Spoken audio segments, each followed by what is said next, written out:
All right, ZBA, we are live. We are recording. Phone lines will remain off. Go for it. Thank you, Matt, and welcome to the Town of East Hampton Zoning Board of Appeals meeting for October 8th at 2024. And this is a work session evening. We have an administrative application to start off with, and that is, the applicant is James Brennan at 122 South Essex Street in Montauk, Suffolk, tax map number 300-28-5-42. And it's to demolish an existing residence within 100 foot of wetland and construct a new 2,579 square foot, two-story residence with roof terraces, swimming pool, patio, and IA sanitary system within 150 feet of wetlands. Tyler, to give us a rundown on this. Sure. This one is Morgan's, but it's pretty straightforward. The existing residence is shown in the dashed line here. It's pretty small. It's 836 square foot, one story, 412 square feet of decking. It's about 76 feet from wetlands now. The sanitary is like 108, and it's 100% cleared. I'm going to swap to the building plans because it actually shows the proposed a little bit better. So this is the 100-foot setback line, so they're right up against it, but they are conforming to setbacks.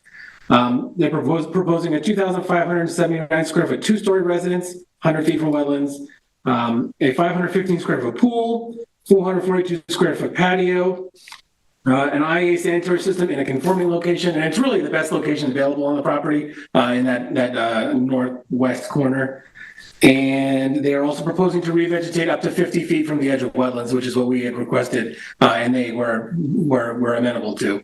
The neighboring lot to the north was in front of the board, and they got an administrative approval sometime recently for a 3,470 square foot residence, but that did not have a pool or revegetation. So we were comfortable with this one coming in front of the board for possible administrative approval. And how big is this lot? Just under 16,000, I think. It's like 0.37, right? Thanks. It's 15,810. Okay. Okay, where wetlands? Trying to follow. Oh, there's the street. Okay, so the wetlands are in the. In the back, that old Bustamante lot back there. Mm-hmm. Now, the new structure is to be moved further from the wetlands in the existing structure? Yes, so the existing house would be like here, Yeah. and the new house is all conforming to setbacks. I'm sorry, I'm where's sorry, the re-veg again? You did say it. The re-veg is 50 feet from the edge of wetlands, Okay. which would be this area Okay. over here. So where's the South Essex is to the, Over here on the left side. okay, so how the house is, what's the setback to the road on the house?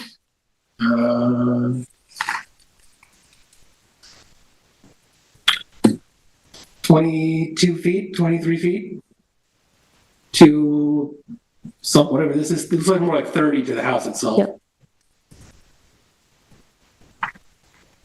Go back to the plan again. Where's the pool? To the south of the house. So it's, Straight on it. doesn't it need a double setback to It the, does. It's a 20-foot setback to the side yard. what about to the front? Maybe I'm not reading it Just correctly. accessory setbacks to the front yard. Oh, Just normal. a pool is, okay. Yeah, pools, the double That's right, just setbacks are there to yeah. protect neighbors more than anything. All right, sorry. The doubles are Yeah. on the side, yeah. To me, this is an example of architecture following what zoning requires. Yeah. Even the legal diagram is perfect. I mean, it just, Yeah. shows you that. I'm fine with it. I'm leery about it. The position of the pool is, there are no pools along there, and the house next door that was admin, I don't know if you've seen it, looks awful. I think I might want a hearing on this.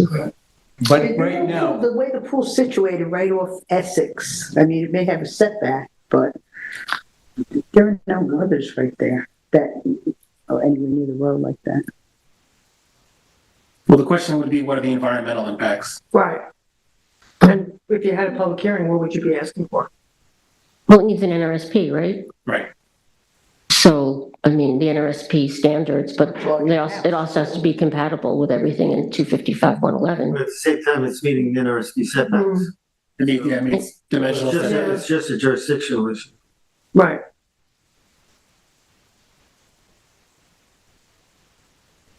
You done, Terry, or should I? Thinking. Okay, so Position. Shall I comment? Or should you want me to wait? Okay. So I guess I would like to be consistent with the vote that I made. We had a full redevelopment on a property. The environmental conditions were improving. It was, moving back from the wetlands. But at the time, I voted for a public hearing instead of admin because I do feel that full redevelopments, that especially are multiples of what's on the site, can really benefit from a full board review, and that the public, I know it gets noticed for the public, but that a public hearing can benefit these types of applications. So I would like to be consistent with how I voted on that last one, which I think is kind of a comparable situation. Ed, do you want to comment? Is this a 3-2 vote? No, I think this is a unanimous vote, right, Tyler? It has to be unanimous. Yeah, the way it works is that a board member at any point could stop it from going admin, so there's not unanimous consent now. It'd be silly to push it forward for them to just stop it later on. I'll make a comment. I think what happened with us, we're sensitive to because we see it at 128, is that we denied an application and it came back and went admin, and probably well out of our control. It's certainly an unattractive solution in what happened there. So in the end, I don't know what we achieved there. Here, I will say, however, coming in with a certain skepticism, the fact that, as was just described by the chair, that it looks as if architecturally everything was done you could do to follow whatever it is we're looking for, and the 50-foot buffer. I'd be willing to say that if the planning is department is so in favor of it moving forward, or is we willing to recommend it, that I would not insist on a hearing. I am very sensitive to this particular spot because of the one next door and how we treated it. But I do think that this year, seeing what we have, I understand the concern about the pool. I imagine we're going to find out that the planning plan is going to have something to do with that, helping hide it. But anyway, I won't insist on a hearing. You have any comment? I agree with Member Johan. In terms of the process, it is getting noticed. For how many days, Tyler? 20? 20. And if there is a problem, neighbors can contact us and then we could have a public hearing. So I'm willing to let it go administratively. As far as I look at it, when it comes to us as a recommendation for an administrative application, I believe that it's gone through some scrutiny through the planning department. And I think in this case, from appearances, it is meeting. I'm not sure what the word attractiveness means in terms of, is it aesthetic or so I don't know how much Well, that's we not have our jurisdiction. I don't think we have jurisdiction as a over board how it from looks. that. No, we don't. So if I support the administrative application. So Jameson, we have a 3-2. We have 2 denials on admin on this.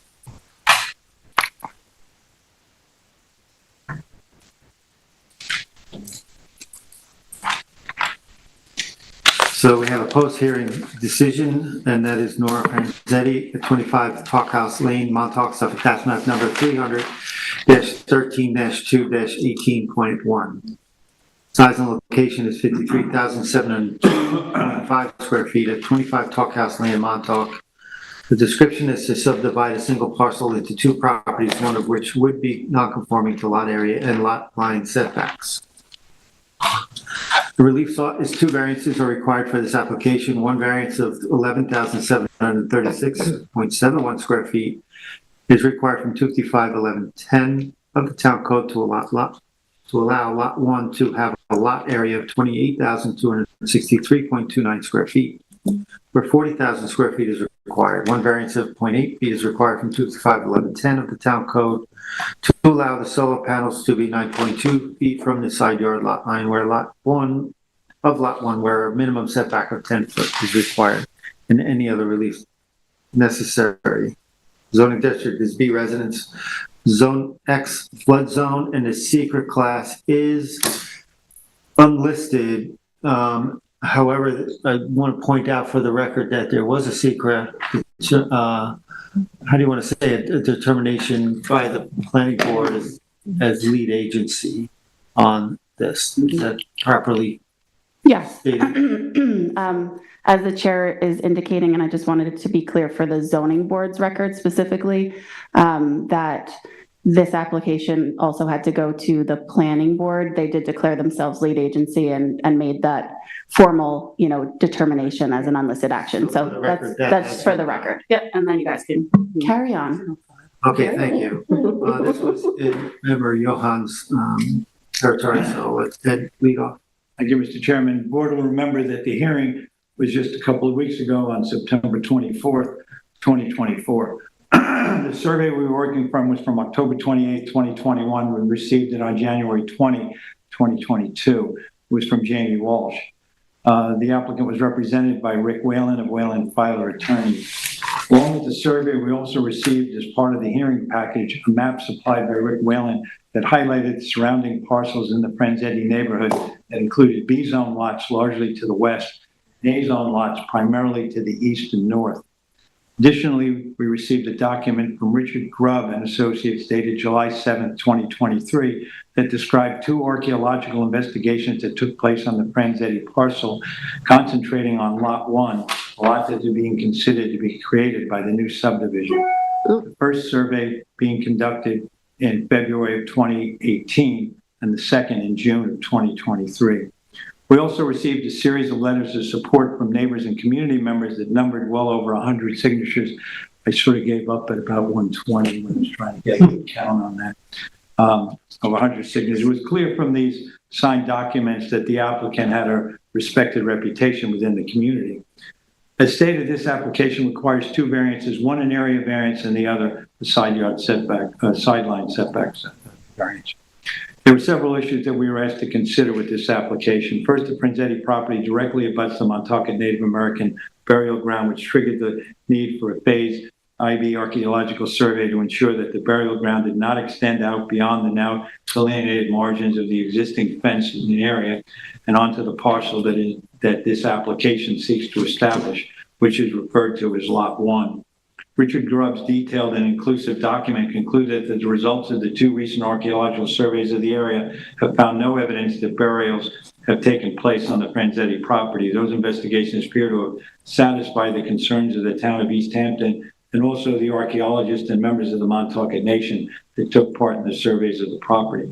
In terms of the two variants that are required for this application to move forward, both are forced by the potential subdividing of the existing 53,702.5 foot square foot lot into one parcel measuring 24,296.77 square feet to be located within a B residential zoning district, and a second measuring 28,263.29 square feet, which will be located in an A residential zoning district. Both variances relate to the Lot 1A zone parcel. There is a history associated with the parcel size and configuration, however. When the Seascape Garden subdivision was created in February 1964, parcels 1 and 2 existed as both being in the B residential zone, and both were at that time in the configuration that the applicant would like to have them returned to now. In 1972, parcel 1 was rezoned into being in an A residential zone and stayed that way until the purchase by the applicants in 92, the two lots, in first and one in 92 and the second in 95. The two parcels were merged by the applicant in 95 in order for them to create a horse paddock. At that point, a separate usage could not be established on the second parcel without a house being present. The applicant at this point seeks to reestablish the previous lot line that was dissolved when the two parcels were merged in 1995, with the hope that Lot 1 can be made available for the development into a house lot. The problem now, of course, is that the minimum lot size in Zone A is 40,000 square feet, and that the reestablished Lot 1 would be 11,736.71 square feet shy of meeting the minimum lot size requirements. The second required variance, if the subdivision would be approved, would be to allow the solar panel field to exist 9.2 feet from the new property line where 10 foot is required. In terms of that variance, the solar field does not represent an imposing structure in terms of height. It is closest to the existing Franzetti structure, and because of the way in which the field is situated, only a very small portion of it calls for the variance, which is for less than 10 inches. Additionally, an access easement is proposed for Lot 2 that allow a driveway for Lot 1 to pass on to Lot 2. This easement would exist between the existing residence and the Lot 2 solar field. In reference to the problem created by the size of the second parcel not satisfying the requirements for a buildable lot within an A residential zone, I return to the fact that the original map created in 1964 allowed for Lot 1 to be developed into a house lot, and if the applicant had not merged the properties in 95, Lot 1 would have retained its status as a buildable lot, even though it is now in an A residential zone and therefore undersized. The suggestion that more than 4,000 square feet of space could be reconfigured from Lot 2 to Lot 1 to increase the size of that lot in the A residential zone would not bring Lot 1 into conformity. In my opinion, it is therefore not an option to be recommended. In cases where we are asked to grant variances like this, like the area variance required here, we look for uniqueness. What might distinguish this request from similar other requests? In this case, I think that the original subdivision map in the 64 had established the very same boundaries that the applicant now seeks to reestablish, and that in allowing the new proposed subdivision, we are not creating a serious change to the character of the neighborhood. In terms of the variance standards 255-8-50, I do not find that the approval of these variances will create an undesirable change to the character of the neighborhood, and that the approval will not have a particularly adverse effect on the surrounding environment. All in all, I thought that it is a unique case, and I thought that what was being asked for by the applicant fit into what I could consider to be a reasonable request. And therefore, Mr. Chairman, I'm willing to approve this application at this time. Thank you. Denise? Thank you. I'm going to repeat myself, but I think this is an important record to establish, because for me, there are very unique circumstances, and that is why I'm going to approve this application. In 1995, the two parcels were legally single and separate lots. And in June of 1995, both parcels, Lot 4, in the map of Seascape Gardeners Section 1, and the northern parcel, which is now Lot 1, were under the same ownership, that of applicant Nora Franzetti and her late husband. What is being proposed now matches the previously approved boundaries of the Seascape Garden Section 1 subdivision that created these parcels in 1963, in which these lots were zoned as B residence at the time of their creation. In light of the Montaukett Native American burial grounds located directly north of Lot 1, a Phase 1B archaeological survey was performed on the site on 7/7/23. No historic or pre-contact cultural features or human burials were identified, suggesting that the Indian Field Cemetery likely does not extend into the subject property. A ground-penetrating radar study was also conducted in 2018 with the same results. With regard to the solar ground-mounted panel side yard setback, this is not a substantial variance request. Overall, I think given the facts before us, I don't think these variances being requested will have an adverse impact on the neighborhood. The variances are not substantial. There will be no scenic view that will be impacted by the public, and this is not a self-created hardship. There will be a new IA system which will be a benefit to the lot environmentally. I feel this project as proposed satisfies the standards and is in compliance with 255-1110 of the East Hampton Town Code, and I'm approving this application in its entirety. Thank you. Terry? Okay. I agree with my fellow board members. I won't repeat everything that was said, but some of the main points for me in making my decision does go back to the history of the parcel, as already mentioned, the original two B zone lots And then the upzoning requested by the applicant at that time in order to accommodate a barn on part of the lot.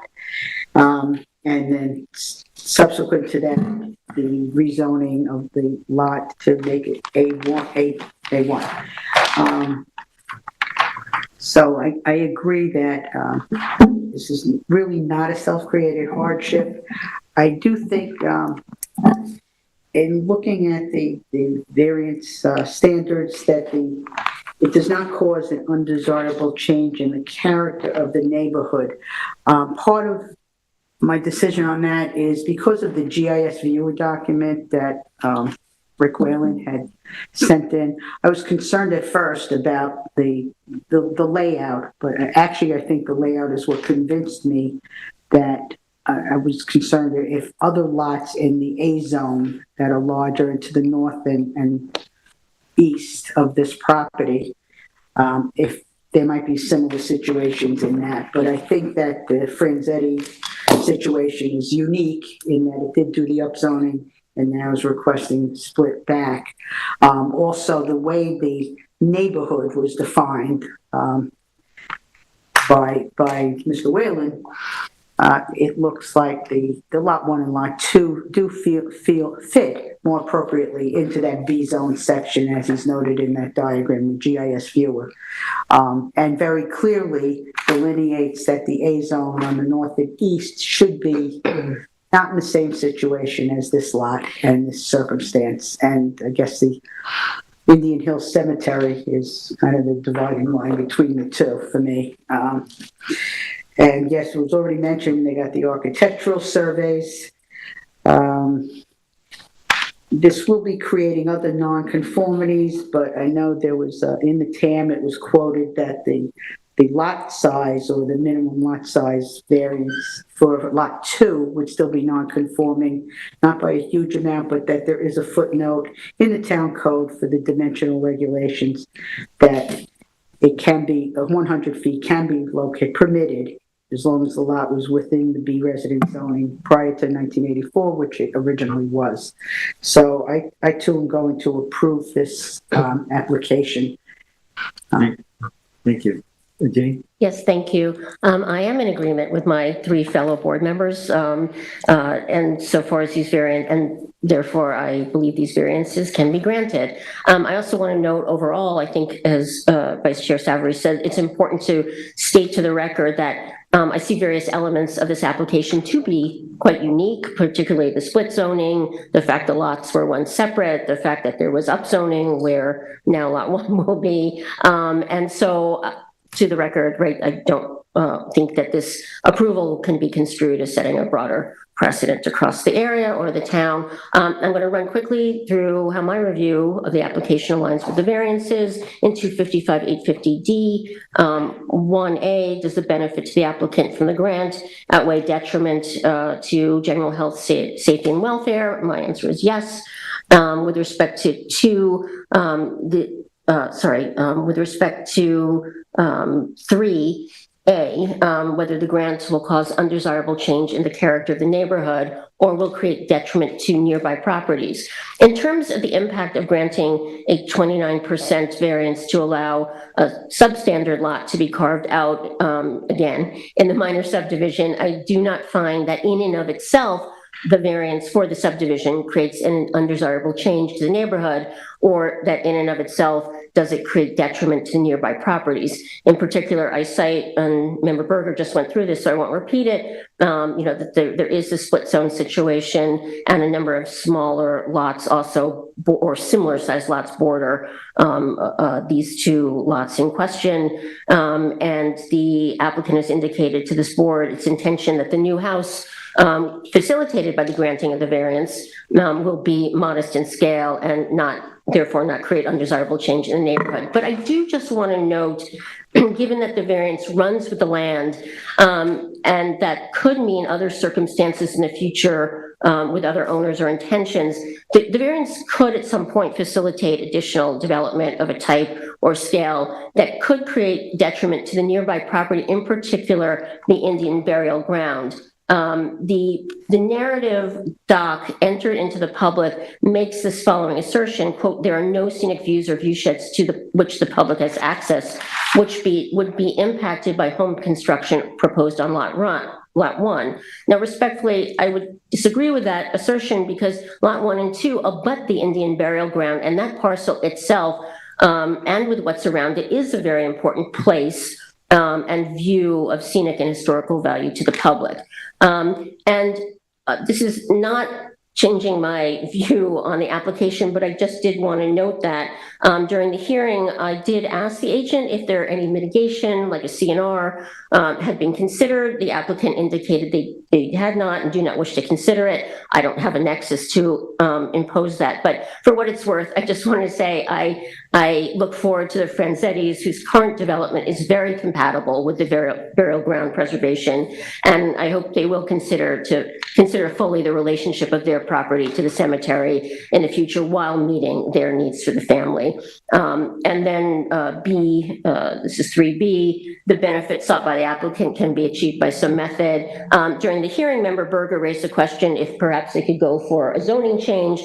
Based on what I've seen the town board say when people come for zoning changes, I don't see that as an appropriate or a practical alternative.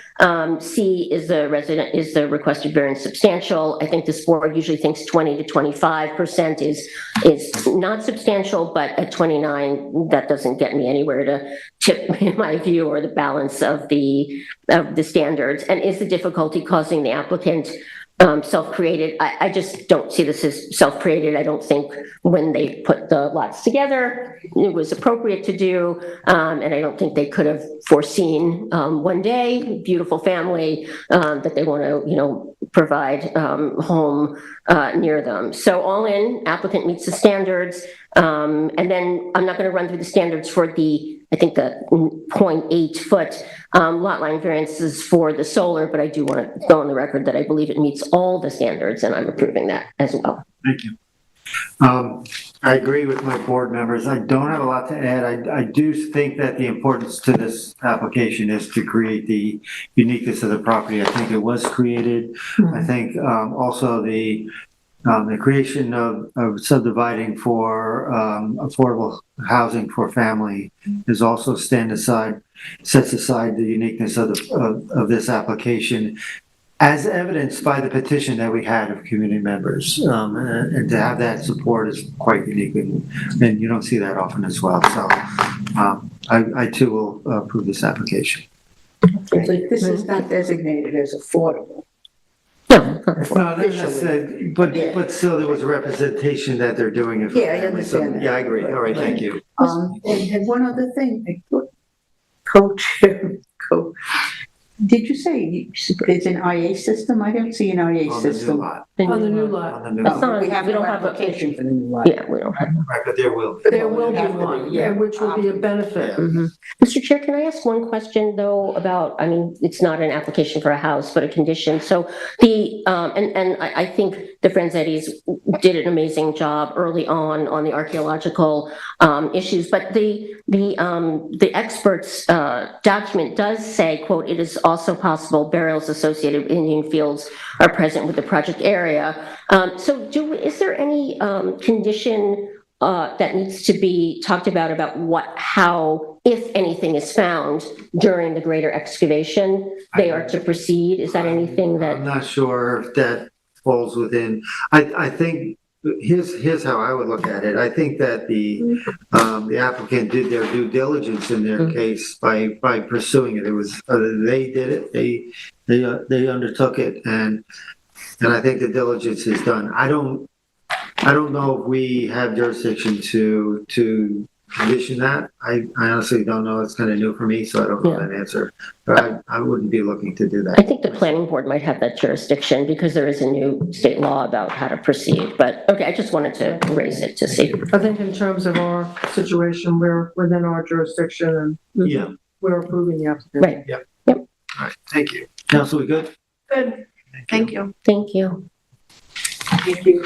Thank you. Thank As you, far as Laura. affordable housing, it's only what I can afford, and it's not much. You don't want to see the rest? Drive safe, Nora. Enjoy. Thank you. Um, Good night. All right, so we have, our next up is we have an extension of time, and that's Tut Hill Road LLC at 88 Tut Hill Road, Montauk, so tax map number 300-17-1-13 and 14.2, an extension of a 2021 determination. I think, Tyler, they're just going for the C of O right now? They are. They did the work, it seems like, and all the conditions. It was for some fencing near the bluff over on Tuttle Road. Right now. It seems like they've met all the conditions and they're just going for their CO. I can't hear you, Tyler. Oh, I'm sorry, what? I'm sorry, I couldn't hear you. No, we're Tyler, just saying how this is coming to full memory. Right. So, yeah, this was for some fencing on Tuttle Road, near the bluff crest. It looks like all the work is done and all the conditions have been met. They're just going for their CO or need to go for their CO. And I think this is the first year. Yeah, it would be the first year they need an extension of time. So it's fairly recent. Seems like a reasonable candidate for an extension. Okay, can I have a motion? Yeah, I'm okay with it. Everybody okay with it? Second. Ready to make the motion? Oh, I thought that was. Tut Hill Road LLC, 88 Tut Hill Road, Montauk, tax map 300-17-1-13 and 14.2 to approve the extension of time. Second. I concur. I concur. I concur, thank you. We next have the draft minutes of Tuesday, September 24th. Yes, I make a motion to approve the draft minutes from Tuesday, September 24th for the East Hampton Town Zoning Board of Appeals. I'm second. I concur. I concur. I concur, thank you.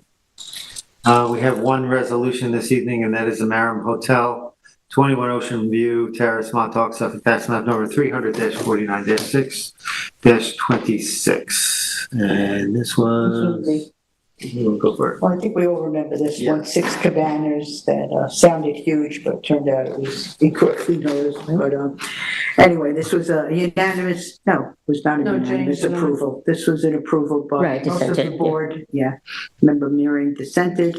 I don't need to explain any more than that, I think. So I will make a motion for Malham Hotel at 21 Ocean View Terrace in Montauk, Suffolk County Tax Map 300-49-6-26 to approve the resolution as written. Second. I concur. I concur. I concur. Thank you. That ends our meeting for October 8th. We're going to have a motion to adjourn the Yes. meeting and then go into executive session to discuss the legal matter. I would like to make a motion to adjourn the zoning board of appeals meeting at 7:03 a.m. PM, sorry. I'd like to make a motion to go into executive session for the discussion of a legal matter. Second. Concur.